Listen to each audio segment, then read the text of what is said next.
Hello बच्चों, कैसे हैं आप लोग। स्वागत है आपका आपके यूट्यूब चैनल केजी मैथ्स में। आज हम लोग क्लास 10th का चैप्टर नंबर 6 ट्रायंगल में एक बहुत इंपॉर्टेंट थ्योरम है, इसका नाम है थेल्स थ्योरम और उसी को हम लोग बेसिक प्रोपोर्शनलिटी थ्योरम कहते हैं। इसका आज हम लोग प्रूफ देखेंगे। ये बहुत इंपॉर्टेंट थ्योरम है, इससे रिलेटेड बहुत सारे क्वेश्चन आपके एग्जाम में आते हैं और आपका डायरेक्ट इसका प्रूफ भी क्वेश्चन के फॉर्म में आता है। तो आइए इसको समझ लेते हैं। आप सभी बच्चे थेल्स थ्योरम का स्टेटमेंट जरूर याद कर लीजिएगा, ये आपके एग्जाम पॉइंट ऑफ व्यू से बहुत इंपॉर्टेंट है। तो आइए इसका प्रूफ देखते हैं। स्टेटमेंट है, if a line is drawn parallel to one side of a triangle to intersect the other to sides in distinct points, the other to sides are divided in the same ratio. तो आइए इसको figure में समझ लेते हैं। तो हमारे पास triangle है ए बी सी। आइए इसका स्टेटमेंट देख लेते हैं क्या है। If a line is drawn parallel to one side of a triangle to intersect the other two side in the distinct point. देखिए एक हम लोग लाइन सेगमेंट खींच लेते हैं डीई। ये जो डीई है ये ए बी को डी पे कट कर रहा है और ए सी को ई पर कट कर रहा है, और जो डीई है वो बी सी के पैरेलल है। तो हम लोग उसको लिख लेते हैं DE parallel to B C. ये चीज गिवन है और आपको प्रूफ क्या करना है उसके लिए आगे पढ़ते हैं। The other to sides are divided in the same ratio. ये जो डी लाइन है, ये जो अदर टू साइड्स को डी और ई पर कट कर रही है, ये इसको सेम रेशियो पर कट करती है। इसका मतलब आपसे पूछा गया है to prove AD upon BD equal AE upon CE। ये आपको निकालना है।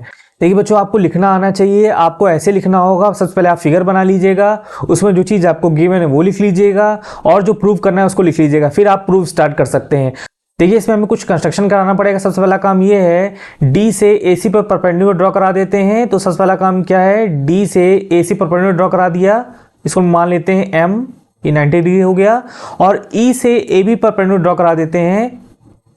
देखिए इसको भी ड्रॉ करा दिया जाए, इसको मान लेते हैं N, ये भी आपका कितना है 90 डिग्री। तो लिख लेते हैं draw DM perpendicular to AC comma EN perpendicular to AB and. और एक काम क्या कराना है, हमको B को E से ज्वाइन करा देना है और D को C से ज्वाइन करा देना है। दूसरा काम क्या है, and join B to E and D to C। और इसमें लिख लेते हैं बाई कंस्ट्रक्शन। ये हमने कैसे कराया है, हमने बाई कंस्ट्रक्शन से कराया है। ठीक है, देखिए थ्योरम को प्रूव करने का एक रूल है, इसमें आप जितने भी स्टेटमेंट लिखेंगे वो क्यों हुए उसका रीजन भी जरूर लिखेंगे।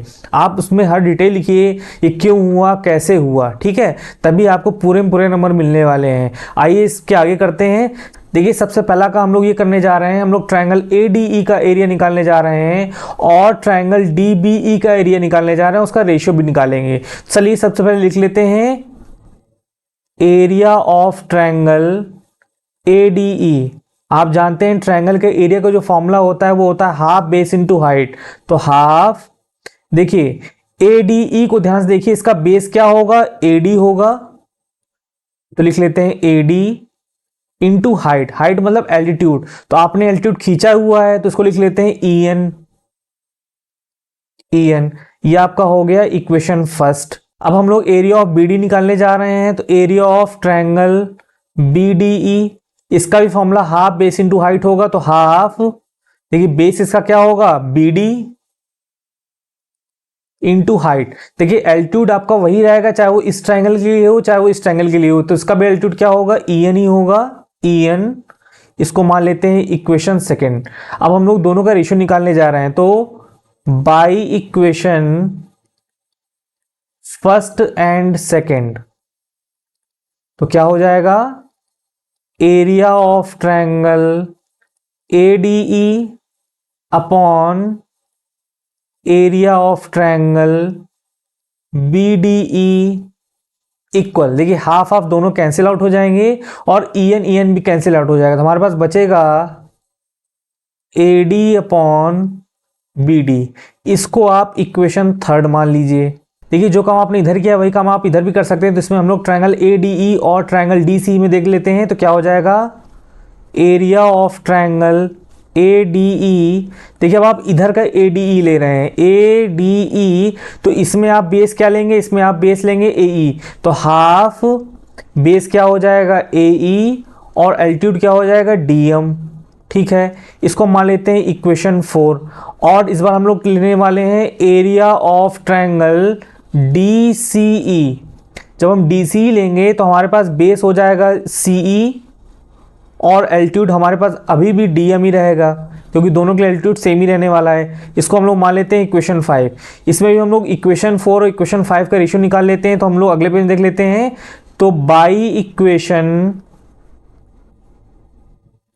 4th एंड 5th तो हमें क्या मिलेगा, हमें मिलेगा area of triangle A D E upon area of triangle D C E. क्या हो जाएगा, देखिए हाफ हाफ दोनों कैंसिल आउट हो जाएगा और डीएम डीएम भी कैंसिल आउट होगा, तो हमारे पास बचेगा ए ई अपॉन सी ई। इसको हम लोग मान लेते हैं इक्वेशन 6। अब देखिए इसमें हम लोग एक थ्योरम लगाने वाले हैं जो कि आपकी क्लास 9th की थ्योरम है। स्टेटमेंट है कि if two triangle are on the same base and between the same parallel then area of two triangle will be same.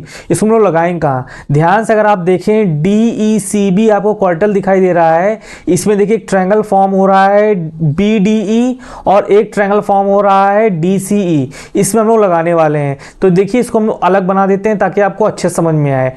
तो इधर हम क्वार्टल बना दे रहे हैं, सिर्फ नीचे का पोर्शन ये हो जाएगा आपके पास डी ई बी सी। तो आप एक ट्रायंगल देख रहे हैं बी डी ई और आप एक ट्रायंगल देख रहे हैं डी सी ई।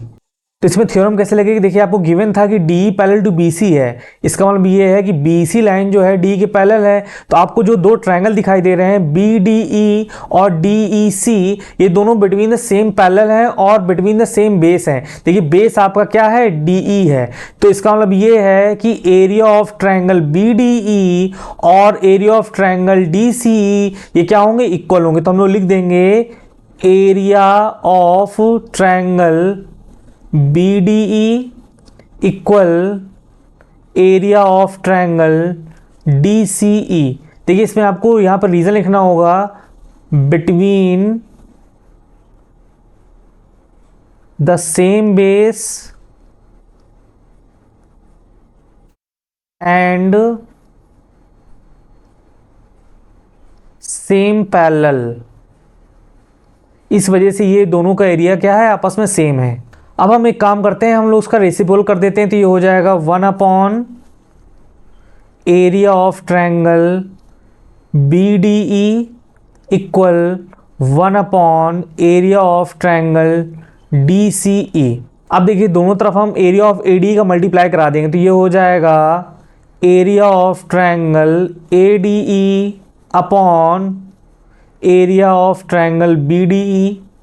यही सेम काम इधर करा दिए तो कोई फर्क पड़ने वाला नहीं है। तो area of triangle A D E upon area of triangle D C E. अगर आप ध्यान से इक्वेशन 3rd एंड इक्वेशन 6 को देखें तो यही चीज़ लिखा हुआ है। देखिए आप इक्वेशन 3rd में आपको मिला था area of A D E upon area of B D E equal A D upon B D, और इक्वेशन 6 में आपको मिला है area of A D E upon area of D C E. देखिए आपस में इक्वल है। तो इसकी वैल्यू पुटअप कर दीजिए। तो इसकी वैल्यू क्या आएगी, इसकी वैल्यू आएगी A D upon B D equal A E upon C E.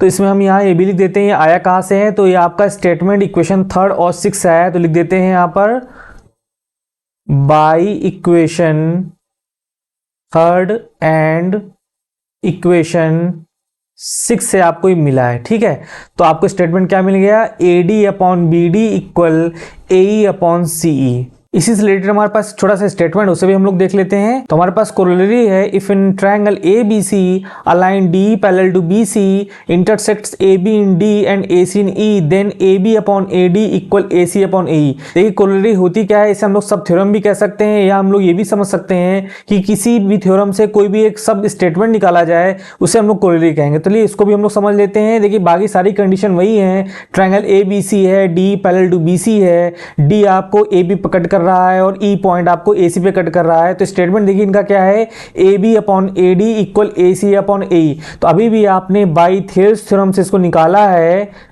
By Thales theorem. अभी भी आपने क्या निकाला है, अभी भी आपने स्टेटमेंट निकाला है A D upon B D equal A E upon C. ये आपको थेल्स थ्योरम से मिला है, ठीक है। आपको निकालना है A B upon A D equal A C upon E. तो सबसे पहला काम हम लोग ये कर देते हैं, इसको हम लोग इसका रेसिप्रोकल कर देते हैं। तो हमें मिलेगा क्या, हमें मिलेगा B D upon A D equal C upon A E. अब हम क्या काम करें, हम दोनों तरफ +1 ऐड करा देते हैं। तो करने जा रहे हैं हम लोग एडिंग 1 बोथ साइड। तो हमें क्या मिलेगा, हमें मिलेगा B D upon A D +1 equal C E upon A E +1। देखिए एलसीएम लेंगे तो हमें मिल जाएगा B D plus A D upon A D equal C E plus A E upon A E. हम लोग उसको ऐड करा के लिख लेते हैं। तो हमें क्या मिलेगा, देखिए फिगर में देखिए B D plus A D को ऐड करेंगे तो हमें मिल जाएगा A B upon A D equal, और सी ई और ए ई को ऐड करेंगे तो हमारे पास मिल जाएगा ए सी अपॉन ए ई। देखिए यही स्टेटमेंट आपको प्रूव करना था, देखिए आपका आ गया। तो अगर आपके पास थेल्स थ्योरम में स्टेटमेंट था A D upon B D equal A E upon C, तो आप ये भी कह सकते हैं A B upon A D equal A C upon A E. उम्मीद करते हैं आपको थेल्स थ्योरम समझ में आ गई होगी। नेक्स्ट वीडियो हम लोग इसका कन्वर्स देखेंगे। तो मिलते हैं नई क्लास में नई वीडियो के साथ। अगर आपको कंटेंट यूजफुल लग रहा है तो वीडियो को शेयर करिए और चैनल को सब्सक्राइब करिए। Thank you.